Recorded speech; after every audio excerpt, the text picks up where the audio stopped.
ठोस, द्रव, गैस आपने पदार्थ की अवस्थाएं पढ़ी है ना, कोई भी पदार्थ है, ठीक है।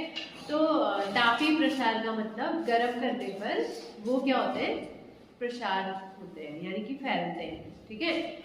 ठोस, जैसे कोई ठोस है, ठीक है, अगर उसकी लंबाई में अगर वृद्धि हो रही है, जैसे कोई छड़ है, ठीक है, छड़ को अगर हम गर्म कर रहे हैं तो गर्म करने पर उसकी लंबाई में क्या होती है, वृद्धि होती है, उसको हम रेखीय प्रसार कहेंगे। क्या कहेंगे?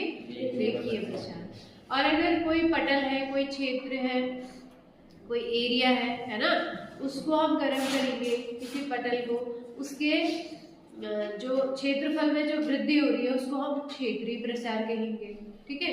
और कोई घन है, कोई ठोस है हमारा, उसको हम अगर गर्म कर रहे हैं तो उसको गर्म कर रहे हैं यानी कि उसको ताप दे रहे हैं, तो उसके जो आयतन में वृद्धि होती है उसको हम क्या कहते हैं, आयतन प्रसार। ठोस, द्रव, गैस आपने पदार्थ की अवस्थाएं पढ़ी है ना, कोई भी पदार्थ है, ठीक है।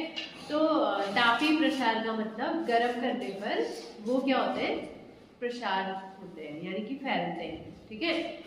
ठोस, जैसे कोई ठोस है, ठीक है, अगर उसकी लंबाई में अगर वृद्धि हो रही है, जैसे कोई छड़ है, ठीक है, छड़ को अगर हम गर्म कर रहे हैं तो गर्म करने पर उसकी लंबाई में क्या होती है, वृद्धि होती है, उसको हम रेखीय प्रसार कहेंगे। क्या कहेंगे?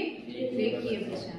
और अगर कोई पटल है, कोई क्षेत्र है, कोई एरिया है ना, उसको हम गर्म करेंगे किसी पटल को, उसके जो क्षेत्रफल में जो वृद्धि हो रही है उसको हम क्षेत्रीय प्रसार कहेंगे, ठीक है।